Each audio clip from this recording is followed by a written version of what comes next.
Aujourd'hui, la plupart des musulmans, aussi bien les pratiquants comme les non-pratiquants, s'efforcent à ne consommer que de la viande dite halal, licite, ce qui leur crée bien des complications dans leurs interactions avec les non-musulmans et les cantonne uniquement aux produits estampillés halal par les organismes de certification islamique.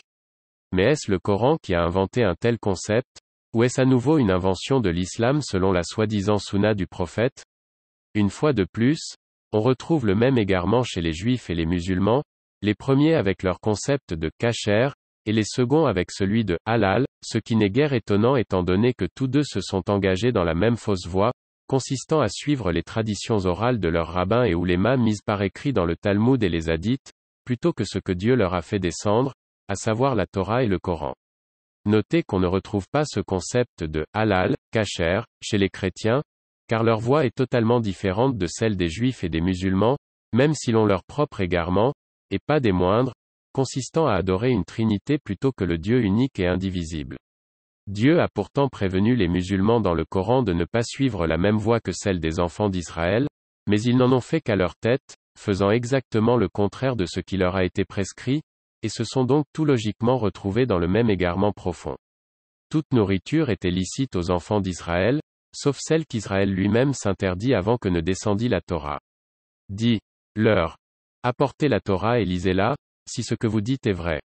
S3, V93 de même, toute nourriture était licite pour les musulmans, excepté ce que les musulmans se sont interdits à eux-mêmes, apportez donc la preuve du Coran si ce que vous dites est vrai.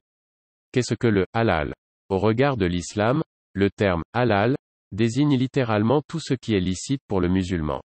Dans la pratique, l'adjectif halal concerne généralement les aliments autorisés aux fidèles. Les viandes de tous les ovins, bovins, caprins et camelins sont admises, mais aussi celles de cheval, de volaille et de lapin. Tout ce qui provient de la mer est également toléré. Le halal s'oppose à ce qui est haram, c'est-à-dire tout ce qui est interdit aux musulmans, comme la viande de porc. Qu'est-ce que le rite d'abattage halal? Pour qu'une viande soit déclarée halal, et donc propre à la consommation pour les musulmans, elle doit provenir d'une bête abattue selon une méthode rituelle précise, baptisée la dabiya. En France, la dabiya repose sur un certain nombre de principes. La bête doit être vivante et avoir la tête orientée vers la Mecque. Elle doit être consciente et ne pas être étourdie. Ce point suscite la polémique et est contesté par certains musulmans.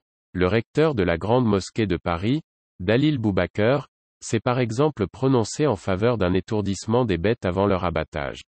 Le sacrificateur doit être musulman et habilité par un organisme religieux agréé par l'État. Lorsqu'il égorge la bête, il doit prononcer les paroles sacrées suivantes, Bismillahi al-Rahim ou Allahu Akbar, au nom de Dieu le miséricordieux, et Dieu est grand. L'égorgement doit être réalisé avec un couteau effilé pour faire une incision profonde et rapide.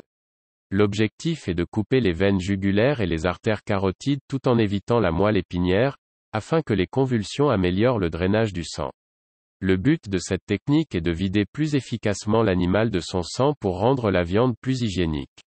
D'où les musulmans tirent-ils toutes ces règles? Inutile de les chercher dans le Coran, car elles n'y figurent tout simplement pas pour la bonne et simple raison que ces règles ne sont que pures inventions des musulmans. On retrouve le même genre d'inventions chez les juifs également, sauf que ces derniers sont allés encore plus loin dans leurs mensonges, étant donné qu'ils ont commencé bien avant. Je vous conseille de lire l'intégralité de l'extrait ci-dessous afin de constater par vous-même la ressemblance flagrante entre les fausses règles inventées par les juifs et celles inventées par les musulmans, et pour réaliser leur aberration et complexité extrême. J'ai ajouté en rouge mes propres remarques basées sur les vrais préceptes du Coran.